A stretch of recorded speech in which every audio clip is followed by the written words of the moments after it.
Good morning, good afternoon, or good evening, depending on where you are in the world. This is Augie of the Blago Blabber Podcast. It's been a while. I believe the last time I recorded something was maybe April or May of 2018, so almost two years, a year and a half. So now I'm back. Just give you guys a quick rundown on how I plan on doing this. Basically, I've started another podcast. I plan on sticking with this one. Basically, I had a lot going on with doing a blog, and I had started a Instagram page, and then I didn't have to do anything, but I also had the podcast that I wanted to start, and it was just all becoming a little bit too much. So I kind of stuck with, obviously, Twitter and Instagram and the blog, but now the blog is gone. That's been shut down. I still do a bit of the Twitter stuff, and I'm going to try to do, I have a YouTube channel that I started, which I'll leave the link in the description. This podcast I want to keep going. I want to use the podcast for anything that's longer than pretty much 20-25 minutes, so it could vary anywhere from 20 minutes to an hour and a half, depending on what the topics that I'm going to discuss and things like that and what's going on. I want to try to do it at least once a week. I know the sports world is kind of quiet now with everything going on, but I still want to cover some topics at least. And the topic that I want to do today is just the NBA off season, winners and losers, and then there's going to be stuff on Champions League hopefully coming up. What else is there? I believe the groups for the World Cup qualifying are next week as well. So I think those are on Monday. So I might do a recap of those, like the favorites, the underdogs, stuff like that. Talk a little bit about that. And the YouTube channel I basically use for anything that's from 2.5 minutes to 10. I don't want to make it any longer than that because people lose focus and then they don't want to listen to stuff that's longer than 10 minutes on YouTube. I know for myself, I have to force myself when I listen to something that's that long. So that's basically the rundown. So in a nutshell, the blog is gone, the podcast is here to stay, and we have the YouTube channel as well as the Instagram page as I mentioned. So I want to hop into things right away. Obviously, as most of us know, it's been a very weird season when it comes to sports, not just basketball. Even with football now, with COVID tests and stuff like that, positive, and games being moved back and stuff like that. Soccer is the same thing. Guys testing positive, not being able to play. And NBA, I guess, was under maybe the biggest microscope. Cutting down in the middle of the season and then going, having 3, 4, 5 months off, and then going back to playing, and then a bunch of other stuff happened, and then the finals end. The draft is at a weird time for all of us. Was it November, I guess? It's in November, and then the free agency. So it's been crazy, and the league starts up obviously in 2.5 weeks. So I just want to talk about some of the winners and the losers thus far with the moves that were made. A lot of teams have kind of come out of nowhere and are going to make a push for the playoffs or do very well in the playoffs. Other teams have kind of made some questionable moves. Some teams have stayed the same. Players have changed address. Guys have been drafted and traded.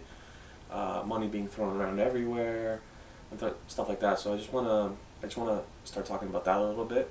So I'm going to start off a little bit with the teams that I thought were the winners, and then I'll transition over into the losers. And then I also have some teams that made moves, but it's kind of like somewhere in the middle. So they made moves that could help their team, but I don't think they're winners or they're losers. They're somewhere in the middle kind of thing. Let's get the party started. So the first team I have in the winners category is the Atlanta Hawks. Atlanta Hawks last year weren't very good. They had a pretty good draft, and they've also signed some guys. So Atlanta wasn't afraid to splash the cash, so to say, this off season, as I use air quotes, and they did very well for themselves. Okongwu, I hope I pronounced his name right. That's probably, at that pick, I think that's the best that they could have taken. Listen, Atlanta has so many young guys on the roster that what they've been kind of missing is a big man, apart from John Collins, who kind of get in there and rebound a little bit. And I think with Okongwu, he fits that profile, and he can defend. So you add that to Trey Young's shooting, and you're going to have a really upstart team. They're going to push for they should make the playoffs. If they don't make the playoffs, all the moves that they made this season, I don't know if it was worth it then, because it's got to be playoffs. They got to, and it's not just making the playoffs. They can be like anywhere from 4th to 6th, I think. I don't think they're going to be, just on the cusp of making the playoffs. So the second guy that they took was Skyler Mays. So basically, when I did my Toronto Raptors picks, I had 5 guys that I thought the Raptors should take in the first round, and then I had 5 guys that should take in the second round. Skyler Mays was a guy that I thought the Raptors should take in the second round. He is a good scorer. He's a great defender. He's a leader. The only thing with Mays is he's a little bit short. And look, Skyler Mays isn't going to be the first guy off the bench. He's probably going to be one of those guys who plays in blowouts. Like, let's just be real here. He's going to be one of those guys, but I like the risk, because at this point, you kind of take, in the second round, you kind of take a chance on a guy, and you kind of hope he works out. And I think Skyler Mays is a really good pick. They brought in Gallo. Gallo's a 19 point per game guy, 40% from 3. He's had a really good career. Gallo's not really going to defend much, but he can put up points. So when you pair Gallinari with a guy like Trey Young to take the pressure off Trey Young, it's a great acquisition. I really liked it, and I think he's going to fit in smoothly there on that team. And he has a lot to offer. He's a veteran in this league. So I really like that pick, and I think they did very good in bringing him in. Then we have Chris Dunn. Chris Dunn, I was kind of surprised that they went this route, because of the point guard situation that they have. First of all, Chris Dunn is a great defender. Offensively, he probably won't do too much for you, but defensively he's great. He's somebody, I believe last year he played like small forward. Like, he's that strong. And he's not 6'6", 6'7". He's like 6'4". So he's strong. Very strong guy. And he's going to fit in very well, even if you play him in the backcourt there with Trey Young. Like, late in games, depending on how it's going, I would not be opposed playing Chris Dunn late in games, just because of his ability to defend. If you surround Chris Dunn with guys like Trey Young and Gallinari and Bogdanovic, you don't even need him to score. You really don't. And you have John Collins as well. They could do so many different things on the floor in the final minutes of the games. It's crazy. Like, they might have the best options in the league when it comes to that. Then they signed Tony Snell. Not sure how much Tony Snell is going to play, but he is 40% three-point shooter, so that adds just another shooter. So they did well in getting him as well. Rajon Rondo. Okay. So the Rondo move, when it first went down, I didn't love it, because I believe they had already signed Chris Dunn, and Rondo could have gone to the Clippers and been a starter. For all we know, he could be a starter here, and they move Trey Young to the 2 or something like that. But like, he brings you veteran leadership, and is someone that Trey Young needs. He's also a good defender. Playoff Rondo. I mean, we saw everything we need to see last year in the playoffs, last season in the playoffs. So he's going to be a veteran leadership. If he just comes and provides you with that, it's going to pay off for the Atlanta Hawks. Bogdanovic, 15 points a game, 47% three-point shooter. He is lights out, and he can do a little bit of everything. I think when we think of him, we just assume that he's a three-point shooter. He's a pretty darn good passer. Just maybe he didn't show it last year on that Sacramento Kings team, but he can really pass the ball. And the thing coming into this situation, there's not really much. I wouldn't say there's pressure on him because there's guys, I guess, higher up on the pecking order than him. Like I think there's way more pressure on guys like Trey Young and Gallinari. Although with the price tag, Bogdanovich is going to have some pressure on him as well, of course. But I just think that he's maybe third on that pecking order. And it's going to be interesting to see because sometimes the NBA just goes some weird lineups. Like maybe he doesn't even start, maybe he starts, things like that. We'll see where they are with that. But like I said, 3-point shooter, I think Milwaukee really missed out with the acquisition. So I think he slots in very well there. And then they also got, I believe they got Solomon Hill, who's like 11th guy off the bench, and he's been in the league for a while, so he can provide you with some much needed leadership. The next team I want to look at is the Dallas Mavericks. Okay, so before I go any further, I'll just say this now. So I recorded a piece about that I posted on my YouTube page last week, I guess, and I was just talking about the Dallas Mavericks and how I thought that they made the best acquisitions this offseason out of any team. So that's kind of like a spoiler before we go any further. So they got, in the draft, they got Josh Green, Tyrell Terry, and Tyler Bay. So Josh Green, he played on a stacked Arizona team with Zeke Njai and Nick Mannion. They didn't really live up to expectations because of those three, no one really stood out. And Josh Green was highly touted, I guess. But if he even scratches the surface of what he's capable of, this is an excellent pick. Like he's a 3-and-D guy. He can defend.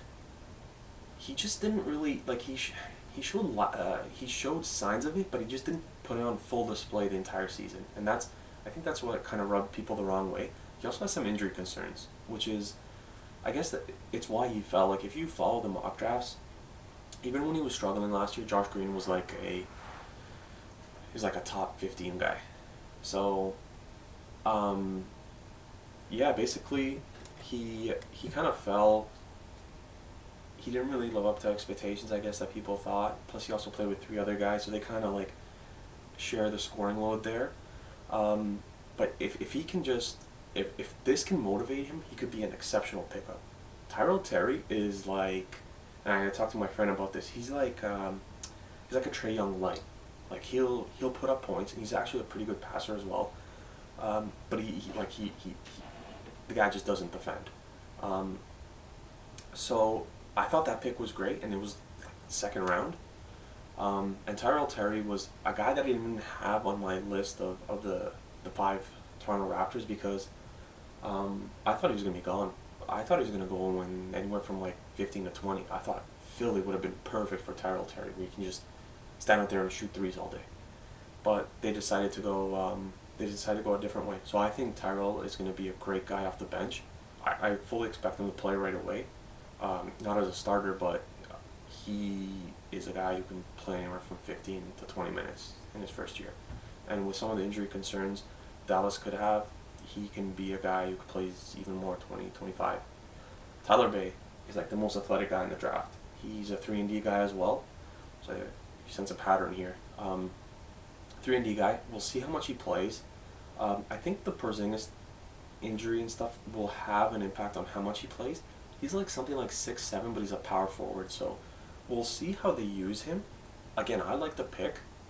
A 3-and-D guy, anytime you draft a 3-and-D guy, he's going to be very useful in today's NBA, which is half the NBA is 3-and-D guys, and you got to be able to shoot now. You got to be able to play defense, you got to be able to shoot. So I thought that was a great pickup. Trey Burke, they brought back 43% 3-point shooter. That's kind of what he's out there for. James Johnson is a great defender still, even though he's getting a little bit older. He can still defend. Maybe he's not as quick anymore. Josh Richardson, the guy in the trade, is 36% 3-point shooter in his career. Again, another 3-point shooter. They bought back Willie Cauley-Stein, a big man, and J.J. Barea for veteran leadership, and he's 35% 3-point shooter in his career. So I really like what Dallas has done in surrounding Luka and Porzingis with players who can kind of play defense and shoot threes. And once you add Finney Smith to that, and Jalen Brunson is still on the roster, but they have a really good up and coming team. I thought that in terms of just the draft, just looking at the draft, like they're the winners of the draft. They really did, and it's like they kind of waited for everyone to whiff on picks, and then pick up the guys that are kind of like left over to say or kind of overlooked, and I really like that. Next we have Los Angeles Lakers. Obviously they brought in Montrezl Harrell, reigning Sixth Man of the Year. I get that Montrez was a part of the problem with the Clippers, but listen, if he's a part of the problem because he wants to play and win, then I'll gladly take a guy like that on my team. He'll come in and run with the second unit. Wouldn't be surprised if he even starts. I like him more as a guy off the bench, just because he gets to play against the other team's second unit, and he's buckets, man. It's just buckets. He's not going to defend for you at all, as we saw last playoffs, and that's why his playing time went down in the playoffs. He's just not a defender. They bring Wesley Matthews, 3-point shooter. Dennis Schroeder, who I believe finished second or third in the Sixth Man of the Year. There's questions now, like, is he going to be the primary ball handler? Pelinka told him before he signed him that he's going to be the point guard. You know what? It's all going to work itself out during the season. LeBron's still the point guard. Schroeder's not going to take his spot. There's nothing to worry about. KCP is back. Marc Gasol was a big signing since they lost both JaVale and Dwight Howard. So he kind of slots into that spot. Again, depending on where AD plays, Mark could easily be the starter for this team. And I wouldn't be surprised if they go Mark and then AD at the 4. He's obviously in the tail end of his career, and we kind of saw that with the Raptors last year. Fortunate for him, when he played with Toronto, there was nobody really pushing for that starting spot. So it was kind of his by default. But he's still, if I'm a team that's vying for the title, like even if I were the Clippers and I signed like a guy like Marc Gasol, that's a really good signing. They brought back Markieff. AD obviously signed his extension. They got guys like Jordan Bell. We'll see what happens with that. Alfonso McKinney. I don't know if anything's happened with those, because there were rumors when they acquired them that they could waive them. But again, they've just retooled. Sure, they've lost Rajon. Dennis Schroeder, we'll see. I think his ultimate test will be come playoffs. Like, we know what we're going to get from him in the regular season, because his numbers do take a little bit of a hit in the playoffs. So we'll kind of see where they stand with that. But with what the Lakers did, clearly they are the favorites to win it once again. And I guess that's why a lot of other teams resorted to retooling, because you gotta play against these guys, and everything's gonna run through LA. Philly. All right, so Tyrese Maxey, Isaiah Joe, and Paul Reed are the guys that they took in the draft. Maxey was a really good pickup. 3-point shooter, he can defend. He's not really like your primary ball handler, but that doesn't really matter because you still have Ben Simmons. When Ben Simmons is off the court, he could take the pressure off whoever else is in the backcourt. Paul Reed is a guy who can get up and down the floor. He's a great defender. They got him in the second round. Bringing in Dwight is a really good move. We saw Dwight last year in the playoffs really control Jokic. He did a very good job on Jokic. And he's still got like some bounce in those legs. So that's a good replacement for Embiid. And Embiid misses games as well. So with Dwight there, he could find himself a starter depending on how many games Embiid plays. Seth Curry. So very good signing. 3-point shooter just like his brother. It's important that you surround, I guess this is why I thought that they would keep Ben Simmons, because they're kind of surrounding him with 3-point shooters. So, and then they also got Danny Green, so another 3-and-D guy, and Danny Green, wherever he goes, he wins. So, wins titles, not just wins games. Derek Bolton, another 3-point shooter. Tony Bradley's a good defensive guy. He's not going to get you much on the offensive end, but a very good defensive guy. He could get you some rebounds and stuff like that. So I like where Philadelphia's going. This, I think, will be the last year with Embiid and Simmons. Like, unless they win a title, I think this is it. And in the offseason, I could see themselves if James Harden is still available, trying something and to get James Harden there. But I really like what they've done.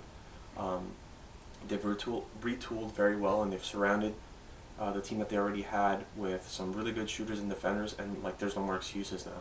Like they got to go out and win now. Like the process has been going on for like 6-7 years now. Like it's time that this team kind of gets over the hump, and gets to a final.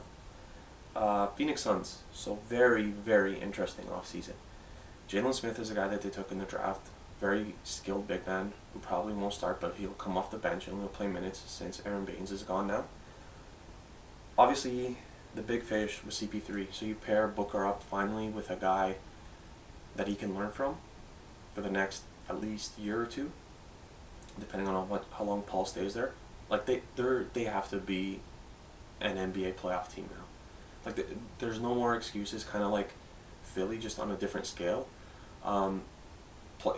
They have to make the playoffs this year. Anything other than playoffs is a complete bust, and they haven't lived up to expectations. So with CP3 there, I think that's going to take a lot of pressure off Booker. Obviously, CP3 isn't the three-point shooter that Booker is, but when you have a guy who can kind of take the pressure off Book, I think it's something that he's needed. He really hasn't had that veteran to kind of play with him ever since he's been in the league. So this is a very good acquisition. Dre Crowder, a guy who can defend, a guy who can hit threes. Etuan Moore, just a veteran guy. He's a very good veteran guy. They bought back Dario Saric. He's not very. He can give you offense, but it's not like his main thing. Like he can guard a little bit. And Damon Jones as a big man. They brought in as well, and I kind of like that pick as well. We'll see where that is, and how he plays, or if he plays at all. So now, as I look through my notes, those are kind of the winners that I had of this offseason. Again, these aren't the only winners. I'm going to review a few teams that I thought had a good enough offseason, but I just had trouble slotting them into winners category. Like I didn't want to give them that much credit. So the first losers, I have the Detroit Pistons.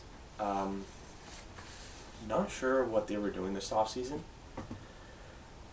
Before I start, I'll say one thing. They got Saddiq Bey and they got Josh Jackson. So Saddiq Bey was my favorite player in this draft, and Josh Jackson was actually my favorite player out of the free agents that are out there. I realize Josh Jackson hasn't really lived up to the hype yet. He needs a chance. Like, he was in Phoenix, and I get that he didn't play all that well there. He didn't start a lot. Then he went to Memphis, and Memphis is like stacked with young players who seems like just wanted it more than him. Plus, he had a little bit of injuries and stuff like that. So Kellyanne Hayes, look, I don't mind the pick at all. They kind of need guards. He's got Derrick Rose to learn from. The question is, how long is Derrick Rose going to be there for? Isaiah Stewart, great big man. He's mobile. He's more of a put him in the dunker spot. Like I said, Saddiq Bey is like a two-way player. He's a very good two-way player, and he's probably maybe the best in this draft. So I really like that pick. The pick just surprised me a little bit because I think Saddiq Bey would have made more of a difference on a team that was already established in like winning, I guess. Whereas Detroit's kind of like stuck somewhere in the middle, I guess. Like you have Blake Griffin, who you're still paying, and like they just signed a bunch of dudes, as I like to say. They just signed a bunch of dudes. Like Jeremy Grant signed here. Jeremy Grant's a good player, but again, I think that Jeremy Grant would have been much better on a team that's already established and has a roster ready to win now. So like if he went, for example, if Toronto didn't have a 3, like if he went there, he's kind of like a 3-4. Like if he went to a team like that, or if he went to like the Phoenix Suns or something like that, I don't know how much sense this makes. And then they just went and rolled it, and they signed Plumlee, and then Okafor, and then traded for Dedmon, and then they got Musa, and a lot of big men. DeLon Wright I like, and coach is familiar with DeLon Wright from his time in Toronto. He's a really good defender. He's long, very long. And DeLon Wright is going to wouldn't be surprised if he starts, but he's going to get a lot of run just because of what he can provide you with. So I really like that pick. Mason Plumlee, I didn't really get. Jahlil Okafor, like, he's bounced around from team to team. Rodney Magruder can shoot the three. Musa, we don't really know what we're going to get. He didn't play that much in Brooklyn. Wayne Ellington can hit threes, but the thing is, like, with a lot of these guys that they signed, like, if they're out of playoff contention, you know, I could see them trading like Plumlee or like Magruder or Dedmon or something like that. So all these trades weren't made, or all these acquisitions, signings weren't made, you know, to win right now. Some of them, sometimes teams just sign guys because they know, look, if they're out of it, teams are going to overpay for like 3-point shooters. Like, you're not going to get too much for Wayne Ellington, but a team that's lacking 3-point shooters and that's ready to make the playoffs could be missing a 3-point shooter, and then, you know, Wayne Ellington is there. So that's Detroit. Kind of like very puzzling moves, and I remember Twitter was kind of going crazy too. Like, what are these guys doing, signing like, you know what I mean, 3 bigs to play, and they don't really have many guards. Next team I have is the Clippers. Look, I'm a fan of the Serge Ibaka acquisition. Like, it's okay. They also, I believe, traded for on draft night Daniel Oturu, who's a big man who's a really good rim protector. They got Jay Scrubb, who's played like Division II NCAA, so we kind of don't really know too much about him. He's like a straight up scorer, so maybe like a Rodney Hood type of player. Other than that, we don't really know too much about him. Marcus Morris, they brought back on a big contract. Patrick Patterson, I get it, it's a 1-year deal. Luke Kennard, you kind of swap for Shamit. And then there's Justin Patton, who hasn't played in the league for, I think, a year or 2 now. Like Serge Ibaka, and then Kai Bowman, who was actually pretty good with the Warriors, and then bring back Reggie Jackson. The reason why I have the Clippers as like as a loser is because they didn't really do too much to address their point guard situation. I thought that they should have taken a guard, not in the draft, but they should have done all that they can to trade for like a Drew Holiday.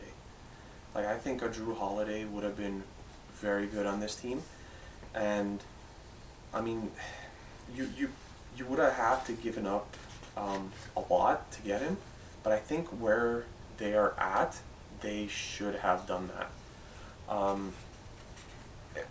It probably would have been Paul George, but if that's what you got to do, then that's what you got to do. But we've seen trades before where it's like, you know, you package 3 first round. Like, I don't think Milwaukee gave up too much for him. And you package like 3 first rounders, and you know, that's kind of about it. So they didn't really address that position. And I think that's the position. I think, and a lot of people think that what they struggle with, like with Reggie Jackson there, like, whatever Reggie Jackson gave you on offense, he didn't give you on defense. And whatever Beverly gave you on defense, he didn't really give you on offense. So it's kind of like, if you can package the best offense for Reggie Jackson and Beverly's defense, you have a pretty good team. But it's just like they just don't have a point guard. And I'm surprised that they didn't do anything to acquire one. And we heard news about a week ago that they were in the works, something crazy and whatever. And we heard the same about San Antonio too.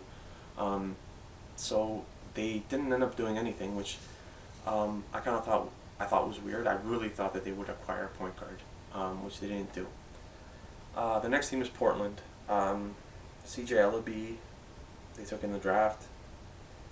Then they signed Derek Jones, Rodney Hood, Enes Kanter, Carmelo Anthony, and Harry Giles. I like their Harry Giles pick, actually. I wanted him in Toronto, but that didn't come through. I thought this offseason that they would trade CJ McCollum, because as good as they are scoring, they lack defense. And if you were to rank the backcourts in terms of scoring, they'd probably be in the top 3. And if you ranked every backcourt in terms of defense, they would be in the bottom 3. So I'm surprised that they didn't go with more help back there. They have some shooting guards, you know, coming off the bench, but it's pretty much a carbon copy of what Lillard and McCallum give you. So I'm surprised they didn't address that. The Rodney Hood signing, like he gets you buckets. Derek Jones puts on a show. Carmelo was back for another year. But yeah, that's why I have them as. I really thought that they would, or bring in a more established small forward, who was like a 3-and-D guy. I thought there was a chance of that happening as well. Like I said, I think this could be the last year with McCallum and Lillard in the backcourt, because at some point you will get rid of one, or maybe both, maybe not both, but you're going to get rid of one, and McCallum's likely the guy to go. So this could be the last little hurrah that they kind of have. The last team that I have is the Spurs. Look, they took Devin Vassell and Trey Jones in the draft. I like Trey Jones' two-way play. I actually had him on the list of guys that Toronto should take. The issue I have is they have, just count, 1, 2, 3, 4, 5, 6. They have 7 guys who play in the backcourt, including Vassell and Trey Jones. So I don't know how this is going to work out. I thought for sure DeMar would get traded. DeMar has a year left, and like if you take a look at DeJounte Murray, has 4. Patty Mills is in his last year. Vassell has 4, and the last 2 are team options.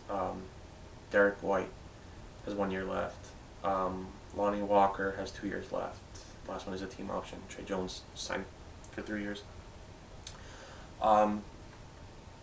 Spurs will be one of the worst teams probably in the league, but in the West they're going to be one of the worst for sure. So they're going to be able to get some of these guys off. Like I said, I'm surprised that DeMar is still on the roster. I'm surprised that Rudy Gay is still on the roster, although his contract is huge. So I don't know what team would want to take a chance on that. You have guys like White and Murray who haven't really proven themselves, I guess. I don't think they have. They haven't really taken a torch and run away with it. Trey Jones, if I had to guess, Trey Jones, you know what, I'm just gonna make a prediction right now. Trey Jones will be the starter by the end of the year for the Spurs. Honestly, that's how much belief I have in him, and he's a great two-way guard. He can shoot the 3. He can defend. He's a good leader. Wants to win. He comes from a winning organization in Duke. It's tough for me to say that as a North Carolina guy. And then they signed Jakob Poeltl. They brought back. Jakob's a solid pick and roll guy. Got a lot of, maybe not a lot of time, but I got to see him in Toronto play for quite a bit. He's just a solid guy, solid dude. So in terms of that, I like it, but man, they have some guys on the roster that you're just kind of scratching your head. I don't know how everything is gonna kind of fit there and how they're gonna do things, but hey, good luck to them with this season. Like I said, I don't think they're going to be very good, so it's going to be interesting to see how their season goes and what actually happens. And just because I said they're not going to be good doesn't mean that they won't be good, because I've been wrong in the past, believe it or not. So some teams that I actually thought did pretty well, all things considered. I think Brooklyn did a good job. They brought back Joe Harris, who's an absolute sniper. They got Landry Shamet, who is a sniper. Jeff Green can still give you some good games. He can defend a little bit. He can hit 3s. Bruce Brown from Washington had a really good end to the season. And I was surprised that Washington actually traded him. Reggie Perry is someone they got in the draft as well. Big body, power forward, who can score a little bit and rebound, which is gonna fit into whatever Nets are doing, because I haven't really looked at the roster, but I don't know how many big men they have. So I think they've really done, and plus you add on KD. The most important part is that they haven't lost Dinwiddie nor Karis LeVert. All these, and I say that now, we still don't know what's going to happen with Harden. I predict that Harden's going to stay at least until the trade deadline. And then in the offseason, I think he's going to be gone. I like that they didn't trade for Harden, because you're giving up Allen, you're giving up so much size. He's a great rim protector. You're giving up Karis LeVert, who can score. like let's say Kyrie or KD have an off night, which they will have off nights. Every good player, every great player has off nights. Karis LeVert can easily step into that. So can Dinwiddie. Like, they're like the light versions of Kyrie and KD. So if they can step in there, plus you add Joe Harris to this, like this is a really, really good team. Only thing I'll say is their coach isn't that experienced, but the rest of their staff is experienced. So it kind of makes up for that.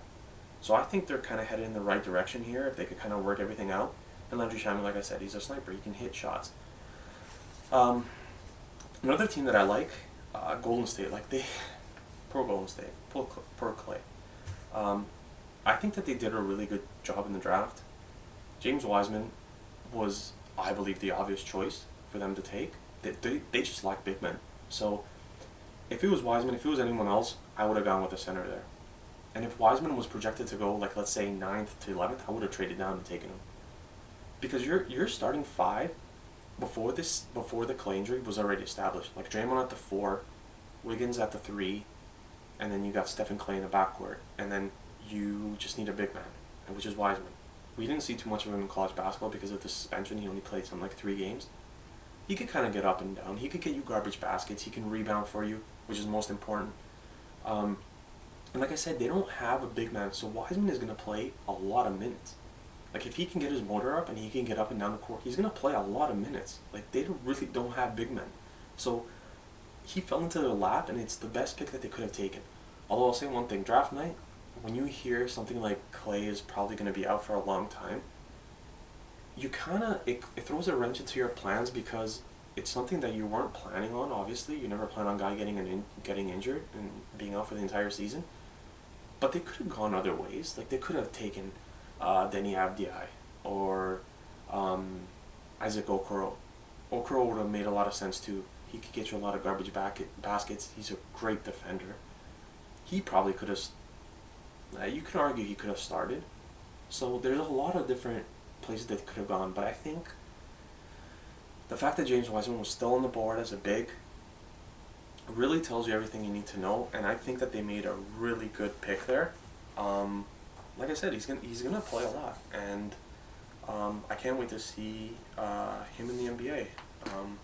If he can just, like I said, get his motor up, he'll be fine. I had Milwaukee on my list, and I was kind of debating on what to do with them because if they got Bogdanovic, it would have been a great pick. But after watching Giannis blow that 2-0 lead to Toronto and lose 4 straight, like, I can't look at the guy the same way anymore. Like, sure, they had Middleton there, and they brought Bobby Portis. They got Jordan Noir from Louisville, who's a great player. He can get buckets. He can rebound very well for a guy that's 6'6". Like, they can do a lot. They got Drew Holiday. It just feels like they're missing something, and I don't know. I don't think they're gonna be first in the East. I'm gonna give that to Boston. Yeah, I don't know. If they got Bogdanovic, I think I would have had them as a team that did very well this offseason. But right now, like, I don't know where to put them. Like, it's very difficult to kind of piece it all together. They have a good team, that's for sure. Anytime you have Giannis on the squad, it's a pretty darn good team. But, like, is he a 1? From what we've seen, maybe not. Also, something that people haven't spoken a lot, like, he was injured in the playoffs, and that's got to kind of weigh a little bit as well. Like, where do you go forward in terms of injuries? Is he going to sign that Supermax? I said right away that I didn't think he was, like, even last season. Look, Milwaukee's tried to get guys. Like, and I'll still go back to was it last summer? I guess it was last summer. Like, when they let Malcolm Brogdon go, I was shocked. That was the most shocking thing that happened that offseason. I thought for sure they were going to bring him back. A guy who won, Rookie of the Year and kind of came out of nowhere. Sure, it was a weak rookie class, but he still won it, being drafted in the 2nd round. He did very well in the playoffs. I was shocked that they didn't bring him back. And then he went to kind of Indy, and Indy's kind of like stuck in mud. Like, what do you have with Oladipo? Does he want to be there?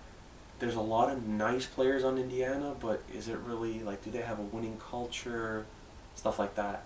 I don't know. So if they kept Brogdon and they had this roster here, they would be the best team in the East. But I can't put them in that category. And the last thing I'm going to give you guys is Sacramento Kings. So Tyrese Halliburton kind of fell into their lap as well. He was the best player available there. James Ramsey, another ball handler. So before the draft, we kind of heard whispers that De'Aaron Fox maybe wasn't that happy there. So them taking 2 guards kind of made me think that, De'Aaron's time's done there. Then, he signs an extension. So it kind of came out of nowhere. Halliburton, I think, was going to start with De'Aaron Fox in the backcourt. That's going to be interesting to see. I think that's going to be one of the better backcourts in the league. In terms of offseason, they didn't really do that much. They brought back Hassan Whiteside. Frank Kaminsky can hit threes. That's about it. So the team's going in a very weird direction. Buddy Hield isn't happy. Surprised he hasn't been dealt. That's a guy that they can get a first rounder for, probably a late first rounder. So if you dangle him, you're gonna be able to get something back for him for sure.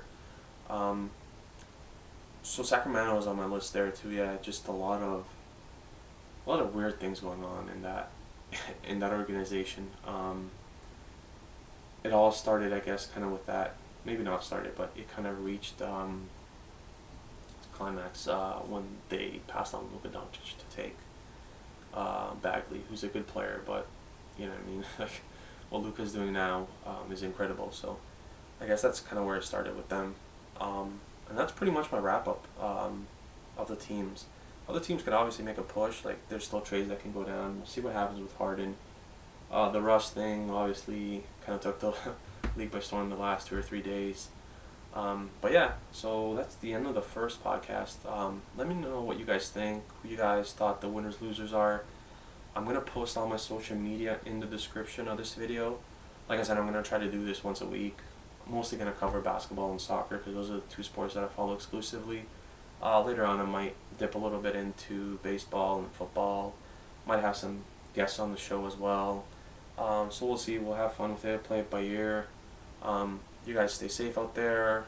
Remember, I'm probably going to post this on YouTube as well. So share, like, subscribe, tell your friends about it, comment, let me know. So yeah, take care, guys, and I'll see you guys around.